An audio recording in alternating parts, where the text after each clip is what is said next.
लेकिन ये साला कर क्या रहा है यहाँ पे?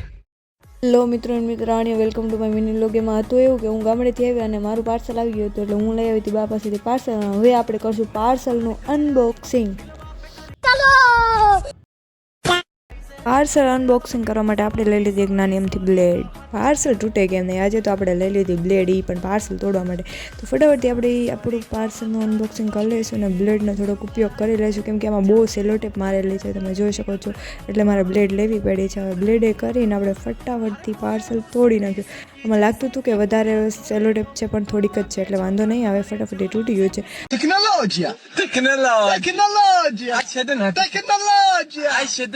હવે આપણું પાર્સલ પણ અનબોક્સિંગ થઈ ગયું છે, જોઈ શકો છો તમે. એમાંથી મસ્ત મજાનો આઈ શેડો નીકળ્યો. મેં ઘણા ટાઈમ પહેલાં, એટલે કે દિવાળી પહેલાં આ પાર્સલ મંગાવ્યું હતું અને અત્યારે આવ્યું છે, તો આપણે અનબોક્સિંગ કરવાની એટલી ખુશી હતી કે એની વાત ના પૂછો. इसे कहते हैं रौनक, तजुर्बा.